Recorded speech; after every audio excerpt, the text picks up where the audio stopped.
Chapter 11, The Value of System in Home Life. Most of you are going out from Tuskegee sooner or later to exert your influence in the home life of our people. You are going to have influence in homes of your own. You are going to have influence in the homes of your mothers and fathers, or in the homes of your relatives. You are going to exert an influence for good or for evil in the homes wherever you may go. Now the question, how to bring about the greatest amount of happiness in these homes, is one that should concern every student here. I say this because I want you to realize that each one of you is to go out from here to exert an influence. You are to exercise this influence in the communities where you go. And if you fail to exercise it for the good of other individuals, you have failed to accomplish the purpose for which this institution exists.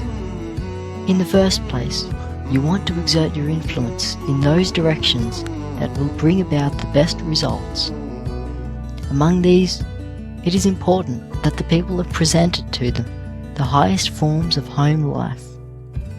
Very often I find it true, and especially the more I travel about among our people, that many persons have the idea that they cannot have comfortable homes unless they have a great amount of money.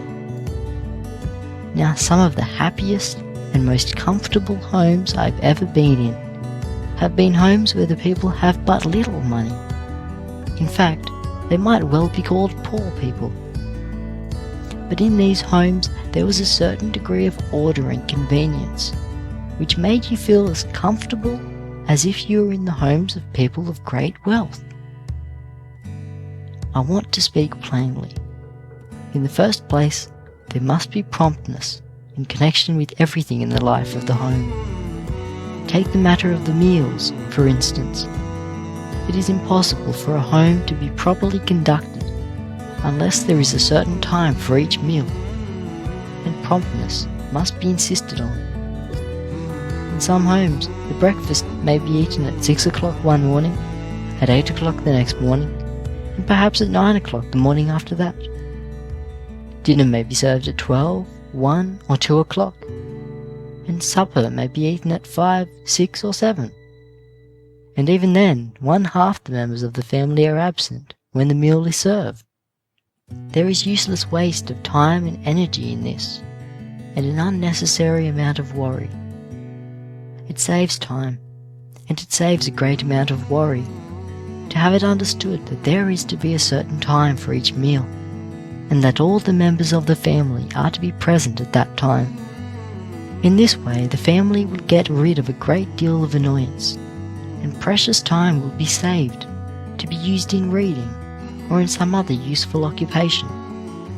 Then as to the matter of system, no matter how cheap your homes are, no matter how poverty-stricken you may be in regard to money, it is possible for each home to have its affairs properly systematized. I wonder how many housekeepers can go into their homes on the darkest night there is, and put their hands on the box of matches without difficulty. That is one way to test a good housekeeper. If she cannot do this, then there is a waste of time. It saves time, and it saves worry too. If you have a certain place in which the matches are to be kept, and if you teach all the members of the family that the matches are always to be kept in that place, oftentimes you find the matchbox on the table, or on a shelf in the corner of the room, or perhaps on the floor, sometimes here, sometimes there. In many homes, 5 or 10 minutes are wasted every day just on account of the negligence of the housekeeper or the wife in this little matter. Then as to the matter of the dishcloth, you should have a place for your dishcloth, and put it there every day. The persons who do not have a place for an article are the persons who are found looking indoors and out of doors for it, from 5 to 10 minutes every time that article is needed. They will be saying, "Johnny," or "Jenny, Where is it? Where did you put it the last time you had it? And all that kind of thing. The same thing is true of the broom. In the first place, in the home where there is system, you do not find the broom left standing on the wrong end. I hope all of you know which the right end of the broom is in this respect. You do not find the broom on the wrong end, and you always find that there is a certain place for it, and that it is kept there. When things are out of place, and you have to hunt for them, you are spending not only time, but you are spending strength that should be used in some more profitable way. There should be a place for the coat and the cloak, for the hat, and in fact, a place for everything in the house. The people who have a place for everything are the people who will find time to read, and who will have time for recreation. You wonder sometimes how the people in New England can afford to have so much time for reading books and newspapers, and still have sufficient money to send as much as they do here to this institute to be used in our education.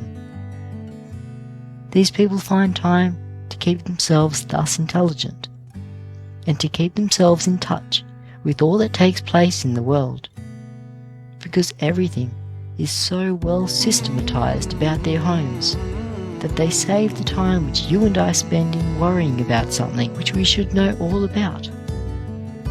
I have very rarely gone into a boarding house kept by our people and found the lamp in its proper place. When you go into such a house, it is too apt to be the case that the people there will have to look for the lamp. Then, when they have found it, it is not filled. Somebody forgot to put the oil in it in the morning. And then they have to go and hunt up a wick. And then they must get a chimney. Then, when they get all these things, they must hunt for the matches to light the lamp.